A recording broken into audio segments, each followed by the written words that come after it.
When I picked up the newspaper in the hospital and saw my obituary with my picture, I wasn't just confused. I was terrified, because the only explanation was that someone wanted me dead, and that someone was my family. I still remember how the paper trembled in my hands. My own face stared back at me from the obituary page while my heart was still beating. How do you process that? How do you accept that the people who are supposed to love you the most are the ones planning your funeral while you're still breathing? My name is Jordan Miller. I'm 30, and I live in Orlando, Florida. Or at least, I did before I supposedly died in a tragic accident, according to the Orlando Sentinel. Let me tell you how I discovered my family's betrayal, the web of lies they spun, and how I made sure they regretted ever trying to erase me. It started with a fender bender. Nothing serious, just a minor collision that left me with whiplash and a mild concussion.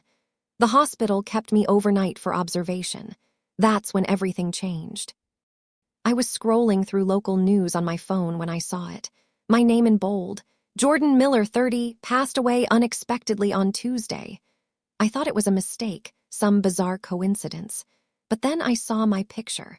My graduation picture from UCF, the one that hung in my mom's living room.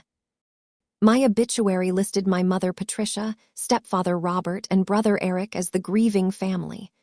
It mentioned my job at Horizon Marketing, my volunteer work at the animal shelter. It was detailed, personal, and I was reading it while very much alive. When I called my mom in a panic, her phone went straight to voicemail. Same with Eric and Robert. No one was answering. That's when the fear really set in. A nurse came in to check my vitals and found me hyperventilating. When I showed her the obituary, she looked confused, then concerned. "Let me make some calls," she said, but I could see it in her eyes. Something wasn't right.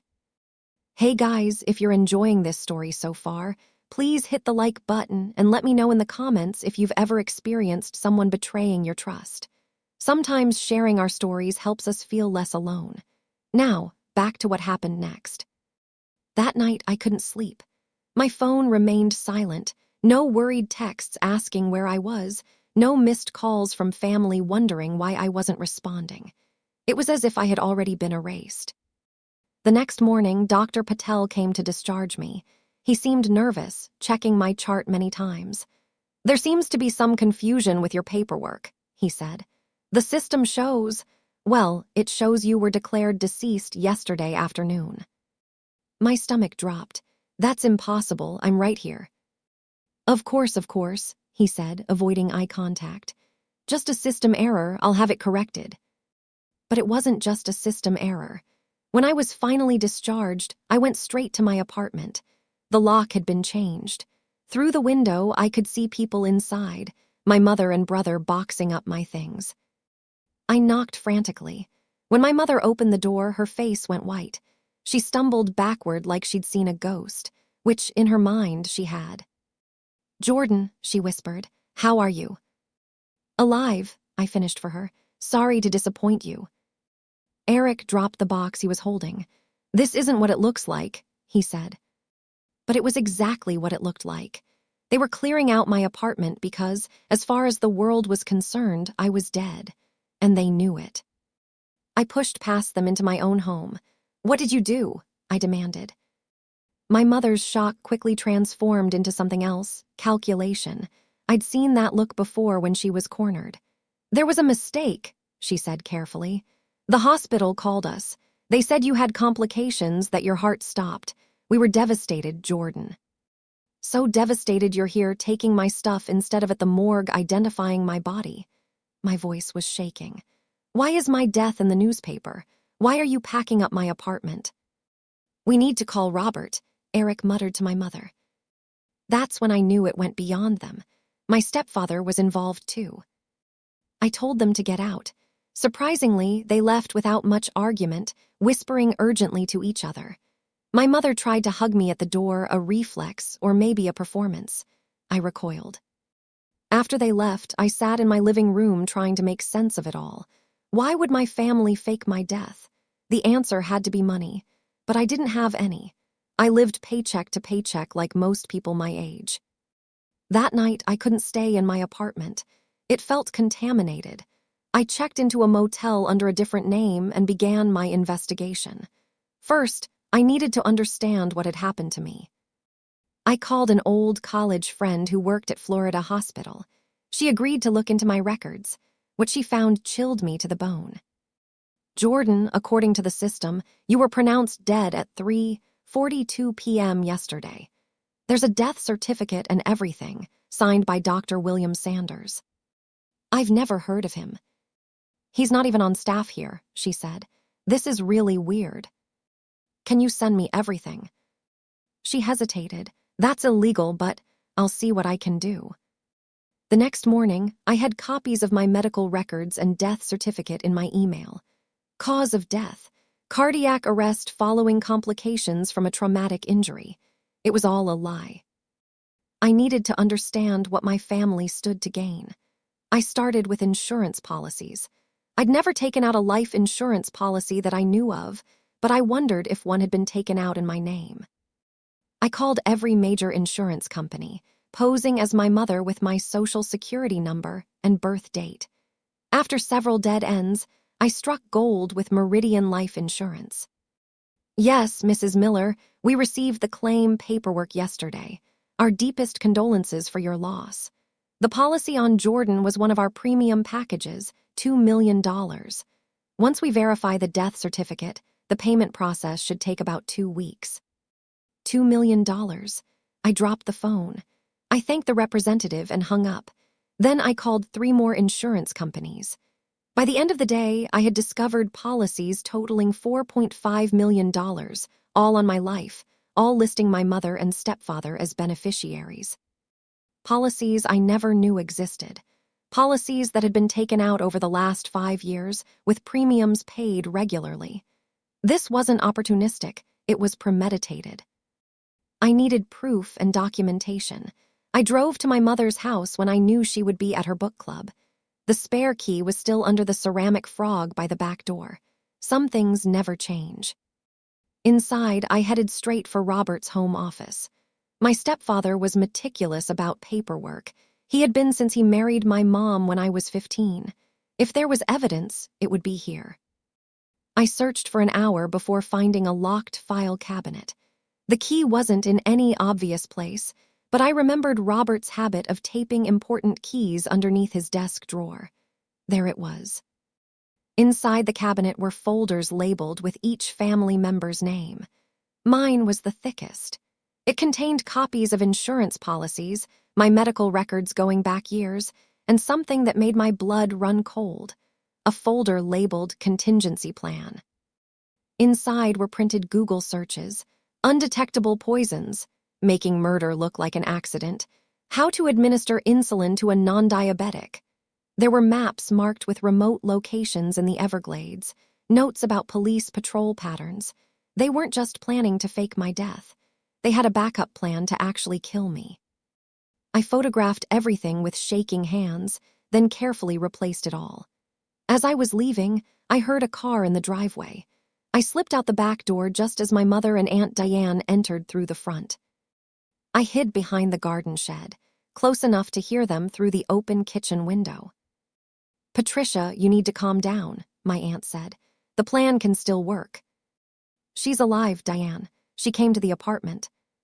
So, the death certificate is filed, the obituary is published. As far as the world is concerned, Jordan is dead. We just need to convince her to disappear. And if she won't? My aunt's voice turned cold. Then we move to Plan B. Robert has everything ready. One way or another, we collect the insurance. We've come too far to back out now. Frank found a buyer for her car already. The debt collectors are off our backs for now because they think I'm a grieving mother. This has to work. I'd heard enough. My Uncle Frank was involved too. This wasn't just my immediate family, it was an entire conspiracy. I returned to my motel and laid out everything I knew. My family had taken out millions in insurance on me. They'd bribed or coerced someone at the hospital to fake my death certificate. They had a plan to kill me if the fraud didn't work. And they needed the money desperately, something about debt collectors. I needed help, but who could I trust? Not the local police. Robert played golf with half the department. I needed evidence that would be impossible to ignore. The next day, I was about to head out when someone knocked on my motel door. I froze. No one knew I was here. I peered through the peephole and saw a woman I didn't recognize. Early 30s, dark hair, nervous expression. Jordan Miller. Please, I need to talk to you. I'm Sarah from Florida Hospital. I opened the door a crack, the chain still on. How did you find me? Your friend Melissa told me where you might be. I'm the nurse who was on duty when. She lowered her voice. When your death certificate was filed, I knew something wasn't right. I let her in. Sarah explained that a doctor she didn't recognize had come in, claiming to be a specialist consulting on my case. He had declared me dead while she was on break, filed the paperwork, and disappeared before she returned. I checked the records after my shift and saw you'd been discharged alive. I knew something was wrong, but my supervisor told me to drop it. He said it was just a system error that would be fixed. Do you know who the doctor was? I asked. No, but I got a look at his temporary ID badge. The picture was blurry, but... She pulled out her phone and showed me a picture she'd snapped of the sign-in sheet. The signature was illegible, but the ID number was clear. Why are you helping me? I asked. Sarah hesitated. Because 3 months ago, something similar happened. A patient died, but the paperwork didn't add up. I reported it, and suddenly I was transferred to a different unit. I think someone's running an insurance scam through our hospital. I had an ally, someone who could verify I was alive when I was declared dead, someone who could testify about hospital irregularities. With Sarah's help, I contacted the state insurance fraud division. The investigator, Dave Caruso, listened carefully to my story. This is one of the more elaborate schemes I've seen, he said. And the family connection makes it particularly disturbing. We'll need hard evidence to make arrests. I have photos of their contingency plans to actually murder me, I said. That's helpful, but we need proof of the fraud itself. Recordings of them discussing the scheme, money transfers, communication with accomplices. He gave me a recording device disguised as a phone charger and coached me on what questions to ask to get incriminating evidence. I'd need to confront my family and get them to admit what they'd done. The thought terrified me. But first, I needed to understand the full scope of their plan. I hired a private investigator to look into my family's finances. 3 days later, I had my answer. My mother and Robert were $1.2 million in debt from failed real estate investments. My brother Eric owed another $300,000 from a startup that tanked. My aunt and uncle had remortgaged their house to lend them money. They were drowning financially, and I was their life raft. What hurt most was discovering this wasn't a recent plan. The first insurance policy on me was taken out 5 years ago, right after I recovered from pneumonia. They had been planning this for years, watching me, waiting for an opportunity. The car accident was just the perfect moment to execute their plan. I decided to confront my brother first. Eric had always been the weak link in family conflicts, quick to break under pressure. I texted him to meet me at a public park, saying I just wanted to talk. He looked terrible when he arrived, unshaven, with dark circles under his eyes. He flinched when he saw me, like I was actually a ghost. Eric, I said calmly, my recording device charging in the outlet behind us at the park cafe. I know about the insurance policies. He started to deny it, but I cut him off. I know about Plan B, too, the one where you actually kill me if the fraud doesn't work. His face crumpled. It wasn't supposed to go that far. Mom and Robert said we were just collecting on policies that you'd understand eventually, that we could bring you back after a few years, saying there was a mistake. Bring me back from the dead, after you collected millions in insurance. We're going to lose everything, Jordan. The house, the business, everything. Mom said it was just paper, just insurance companies losing money. They have billions. And the contingency plan, the maps of the Everglades, the poison research, was that just paper too? Eric looked sick. That was Robert. He said we needed a backup plan. I never thought. I never would have let him hurt you. But you let him declare me dead. You came to clear out my apartment." "I'm sorry," he whispered. "I was desperate, we all were." I let him talk, confess everything. How Robert had a contact at the hospital who created the fake death certificate. How they'd planned to persuade me to disappear, start fresh with a new identity. How they'd divide the insurance money once it cleared. "Mom said you never would have helped if we had just asked for money," Eric said.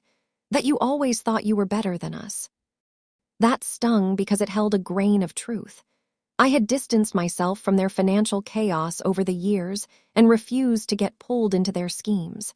But not because I thought I was better, because I was trying to survive. After Eric left, I met with investigator Caruso again. The recording was perfect, full of admissions, but it wasn't enough. We needed more, particularly evidence against Robert, the mastermind. Sarah provided hospital security footage showing Robert meeting with someone in scrubs near the service entrance on the day of my death. The insurance fraud team identified him as Marcus Webb, an orderly with gambling debts who had access to the records system. Pieces were falling into place, but we still needed direct evidence of Robert's involvement. Caruso suggested something bold, confronting my entire family at once with backup nearby. "Family dynamics change when everyone's together," he said. "Someone will break, throw someone else under the bus. It happens every time." I called my mother, telling her I wanted to meet to work things out. I suggested Sunday dinner at their house, a tradition we had abandoned years ago. She sounded relieved, probably thinking I was ready to negotiate my disappearance. That Sunday, I arrived wearing a wire. Investigators were parked down the street, listening to everything. My mother hugged me awkwardly at the door. Robert nodded stiffly from the living room. Eric couldn't meet my eyes. Aunt Diane and Uncle Frank arrived minutes later, shock registering on their faces when they saw me. Dinner was a tense affair of small talk and avoided subjects, until I finally put down my fork and said, "So, when were you planning to tell me you had declared me dead for the insurance money?" Silence fell. My mother recovered first. "Jordan, you don't understand the pressure we've been under." "Actually, I do. $1.5 million in debt tends to create pressure. But most people don't fake their daughter's death to solve their problems." Robert leaned forward. "We can make this work for everyone. You want a fresh start? We can help with that. New identity, new location, seed money to begin again." "And if I refuse, what then? The Everglades, untraceable poison." The color drained from his face. "You've been in my office."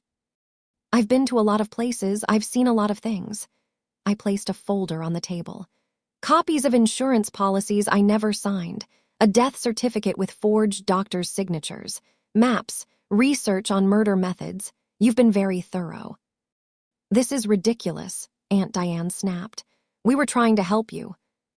"By declaring me dead, by planning my actual murder as a backup." Uncle Frank looked confused. "Robert said you were in on this, that you agreed to disappear for a cut." I turned to Robert. "Is that what you told everyone? That I was a willing participant in my own death?" Cracks were forming in their united front.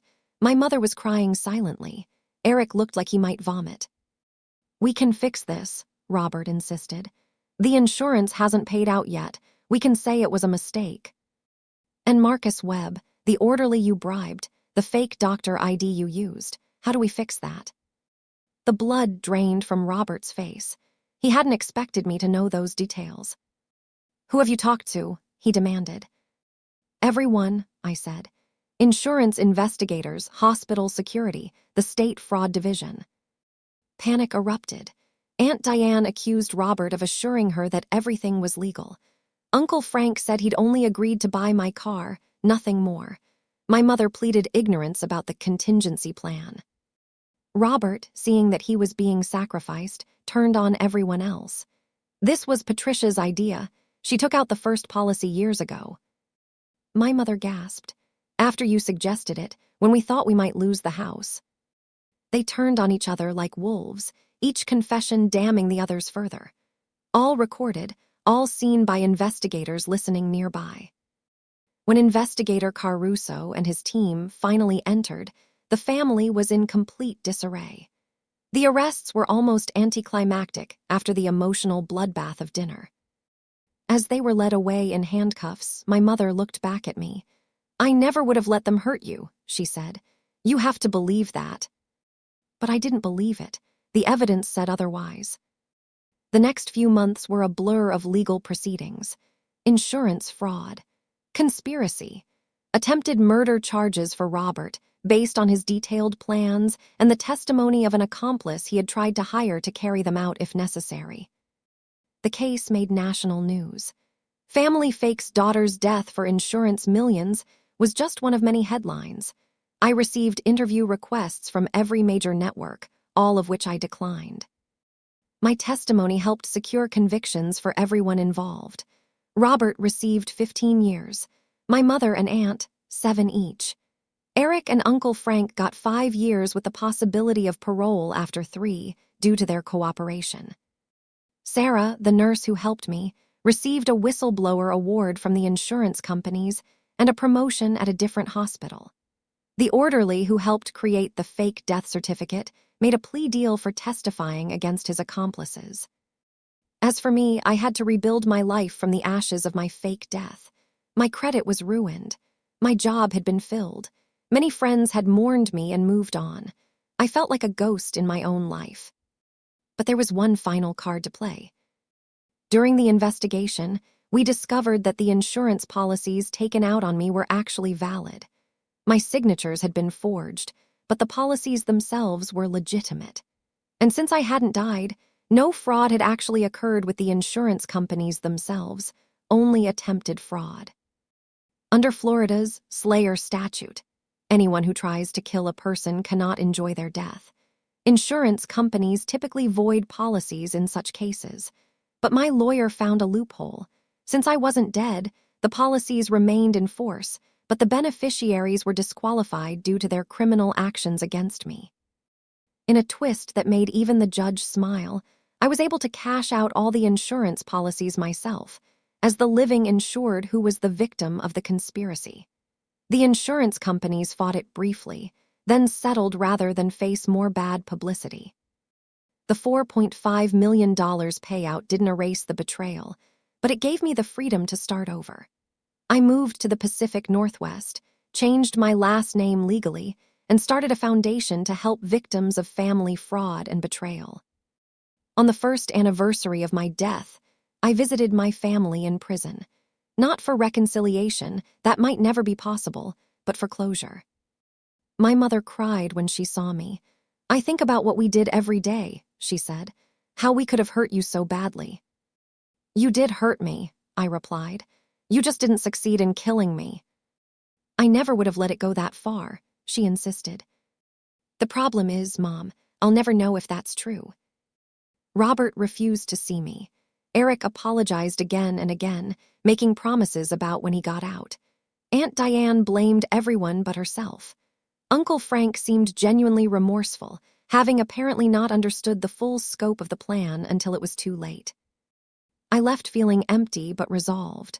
They had tried to erase me for money. Instead, they had erased themselves from my life. Sometimes at night, I still dream about that moment in the hospital, seeing my own obituary. In my dreams, I'm a ghost watching my family mourn, only to realize they're not mourning at all. They're celebrating. Then I wake up and remember that I survived not just a car accident, but my family's betrayal. The insurance money sits mostly untouched. Blood money, in a way. I use only what I need and put the rest toward helping others. Sometimes I wonder if I should feel guilty for keeping it at all. But then I remember the maps of the Everglades, the poison research, the careful planning that went into my erasure. The truth is, my family died to me that day in the hospital when I saw my obituary. What walks the earth now is someone new, someone who knows that survival sometimes means walking away from everything you thought was true. They tried to cash me in like a policy. Instead, they lost everything that mattered. And I found something I never expected, the strength to begin again, alone but undiminished. They declared me dead on paper. I let them die in my heart. Sometimes justice is simply the power to walk away and rebuild what others tried to destroy. If you've made it this far in my story, thank you for listening. Sometimes sharing our darkest moments helps light the way for someone else. Please subscribe to this channel for more true stories of betrayal and survival. And remember, the family you choose can be stronger than the family you're born into. Stay safe and trust your instincts when something doesn't feel right.